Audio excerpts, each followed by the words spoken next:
কি ব্যাপার, আপনারা সবাই আমার বাড়িতে, কারণ কি? জান্নাতের বাবার কথার জবাবে সবাই বলতে লাগলো, আমরা সমাধান পেতে আসছি। আপনার মেয়ে জান্নাত ও কবিরাজ, আমরা ওর কাছে আসছি। কি? আমার মেয়ে কবিরাজ মানে? জান্নাত, এই জান্নাত, এদিকে আয় তো মা। দেখ তো মা, ওরা কি বলে, তুই নাকি কবিরাজ। না বাবা, আমি কোনো কবিরাজ টবিরাজ না।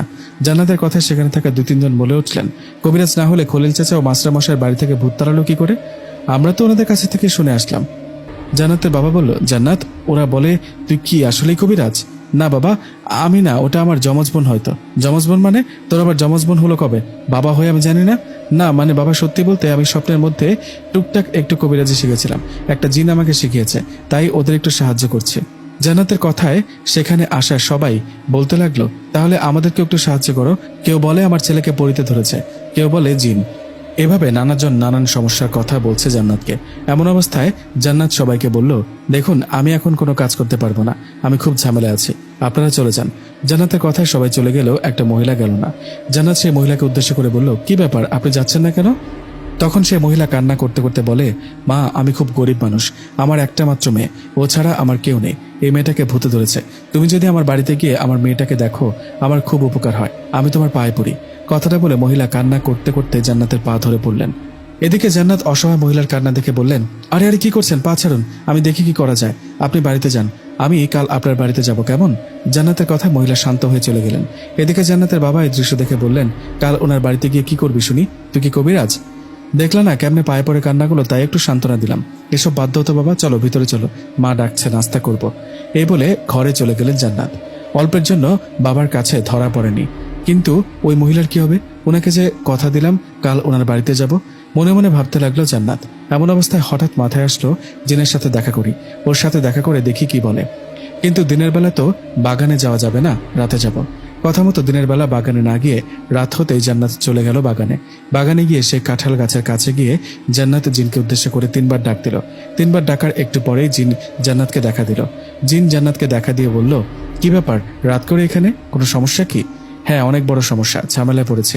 আমি খলিল চাচা ও মাস্টার সাহেবের বাড়িতে কবিরাজি করায় অনেকে জেনে গেছে, আর আজ সকালে অনেকে আসছে আমার কাছে সাহায্য চাইতে। এখন কি করি বলো? সবাইকে বলো তুমি ওদের কাজ করতে পারবে না। বলছি তো। আমার কথায় সবাই চলে গেলেও একজন মহিলা যাননি। উনি আমার পা ধরে অনেক কান্না করছে। মহিলার মেয়েকে নাকি ভূতে ধরেছে। অসহায় মহিলাটা দেখে মায়া হলো, তাই না করতে পারেনি।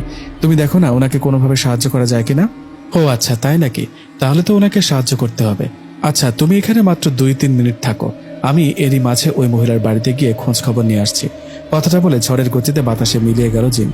জান্নাতকে দেয়া কথা মতো 2-3 মিনিট পর জিন আবারও ফিরে আসলো। জিন আসতে জান্নাত বলল, কি কিছু জানতে পারলে? হ্যাঁ, ওই মহিলা সত্যি বলেছে, উনি খুবই গরিব মানুষ। ওনার একটা মেয়ে আছে, ওই মেয়েটাকে একটা দুষ্ট জিনে ধরেছে। জিনটা মেয়েটাকে পছন্দ করে ও মেয়েটাকে নিয়ে যেতে চায়। কি বলো? তাহলে এখন উপায় কি? কি করা যায়? কাল সকালে তুমি ওনার বাড়িতে যাবা। ওনার বাড়িতে গিয়ে ওনার মেয়েকে সামনে বসিয়ে আমি কিছু দোয়া ও আমল তোমাকে শিখিয়ে দিচ্ছি, এটা পড়বা আর ওই মেয়েটার উপর ফু দিবা। এটাকে বলে রুকিয়া। তুমি যখন দোয়াটা পড়ে মেয়েটার উপর ফু দিবা, তখন ওই জিনটা মেয়েটার শরীরে ভর করবে, হাজির হবে। তখন তুমি ওনাকে জিজ্ঞেস করবা কেন মেয়েটাকে ধরেছে, কি চায়, চলে যাবে কিনা এসব। একটা কথা মনে রাখবো, ওই জিনটা কিন্তু তোমাকে অনেক ভয় দেখাবে, তুমি মোটেও ভয় পাবা না, সাহস নিয়ে কথা বলবা। আর আমি তো আছি, যা করার আমি করব। আচ্ছা ঠিক আছে, তাই হবে। ঠিক আছে, এখন বাড়িতে যাও। আচ্ছা, একটা কথা জানার ছিল, তোমার নাম কি? আমার নাম ফারাজ। তুমিও যেমন সুন্দর, তোমার নামটাও তেমনই সুন্দর। আচ্ছা, আমি রুমে যাই তাহলে। এই বলে জান্নাত রুমে গিয়ে ঘুমিয়ে পড়ল। পরের দিন সকালে ফারাজ জিনের কথা মতো জান্নাত চলে গেলেন সেই মহিলার বাড়িতে। ওখানে যাওয়াতে ওই মহিলা জান্নাতকে দেখে খুশি হয়ে বললেন, মা তুমি আসছো? আসো মা, বসো। ওই যে দেখো, আমার মেয়েটা পাগলের মতো হয়ে গেছে, তুমি আসছো, দেখো ওর কি সমস্যা। আন্টি, আপনি কোনো চিন্তা করবেন না, আমি দেখছি। আপনি একটা কাজ করুন, আপনার মেয়েকে আমার কাছে নিয়ে আসুন। জান্নাতের কথা মতো ওই মহিলা ওনার মেয়েকে সামনে নিয়ে আসলেন। মেয়েটার সামনে আসায় জিনের কথা মতো জান্নাত মেয়েটাকে সামনে বসিয়ে রুকিয়া করতে লাগলেন। জিন যেভাবে শিখিয়ে দিয়েছে সেইভাবে দোয়া ও কাজ করায় মেয়েটার শরীরে সেই খারাপ জিনটা হাজির হয়। জিনটা হাজির হয়ে জান্নাতকে নানা রকম ভাবে ভয় দেখাতে থাকে আর বকা দিতে থাকে। এদিকে জান্নাত সাহস না হারিয়ে সেই খারাপ জিনটাকে প্রশ্ন করলো, তুই এই মেয়েটাকে ধরেছিস কেন? জবাবে সেই জিনটা বলল, সেটা জানার তুই কে? আমি ওকে পছন্দ করি, ওকে আমি নিয়ে যাব আমার কাছে। বললেই তো হবে না, মেয়েটা খুবই গরিব, ও ছাড়া ওর মায়ের কেউই নেই, তাই বলছি ওকে ছেড়ে চলে যা। না, যাব না, প্রাণের মায়া থাকে তো চলে যায় এখান থেকে। জান্নাত ও খারাপ জিনটার কথার মাঝে সেখানে ফারাজ জিন চলে আসে। ফারাজ জিনকে দেখে ওই খারাপ জিনটা রেগে গিয়ে বলে, ও তাহলে এই ব্যাপার, তুই তাহলে আমাকে ছাড়াতে আসছিস? কথাটা বলে খারাপ জিনটা ফারাজ জিনের উপর আক্রমণ করে বসে। শুরু হয় তাদের মাঝে লড়াই। ওদের দুজনের লড়াই শুধু জান্নাত দেখতে পেত, মহিলা আর ওনার মেয়ে দেখতে পেতেন না। এইভাবে বেশ কিছুক্ষণ লড়াই চলার পর ফারাজ জিন সেই জিনকে অনেক মেরে সেখান থেকে তাড়িয়ে দেয়।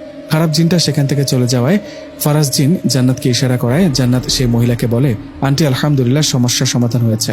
খারাপ জিনটা আপনার মেয়েকে ছেড়ে চলে গেছে। এখন থেকে আশা করি আর কোনো সমস্যা হবে না। তবুও রাত করে আপনার মেয়েকে কোথাও একা যেতে দিবেন না। জান্নাতের কথায় সেই মহিলা কান্না ভরা চোখে বললেন, তোমাকে যে কি বলে ধন্যবাদ দিব মা, তুমি আমার অনেক বড় উপকার করলে। আমি তো গরিব মানুষ, আমার কাছে তো সবার মতো টাকা নাই, এই কয়টা টাকা আছে শুধু। নাও মা, টাকাটা রাখো।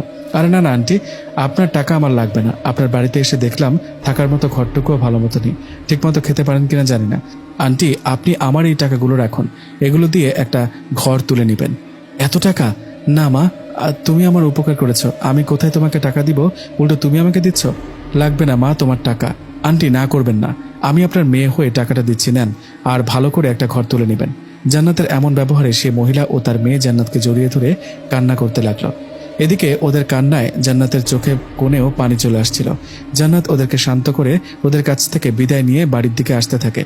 তখনই ফারাজ জিন মানুষের রূপে জান্নাতের সাথে হাঁটতে হাঁটতে জান্নাতকে বলে, বাহ, তুমি তো অনেক দয়ালু, তোমার মনে দেখি অন্যের জন্য অনেক মায়া। আমি আবার কি করলাম যে এই কথা বলছো? তুমি যে মহিলাটাকে টাকাগুলো দিলা, ওগুলো তো তোমার ফোন কেনার টাকা, তাই না? এখন ফোন কিনবা কি দিয়ে? এখন আর ফোন কিনবো না। আসলে ওনাকে দেখে আমার এত মায়া হলো যে ফোন কেনার পুরো টাকাটা ওনাকে দিয়ে আসলাম। ওনার থাকার মতো ভালো একটা ঘর নেই। তুমি বলো, ওনাকে দেখে কার না মায়া হবে? সেটা ঠিক। তোমার এই সততা ও অন্যের জন্য মায়া দেখে আমি খুব খুশি হয়েছি, বিষয়টা খুবই ভালো লেগেছে। আমি তো কিছুই করিনি, সব তো তুমি করেছো। তুমি ওই মহিলার মেয়ের সাথে থাকা খারাপ জিনটাকে তাড়িয়ে দিলা, উপকার করলা তুমি, কিন্তু প্রশংসা পেলাম আমি। এটা তো ঠিক হলো না। তোমাকে ছাড়া তো উপকার করতে পারতাম না, তাই না? আচ্ছা, একটা কথা বলো,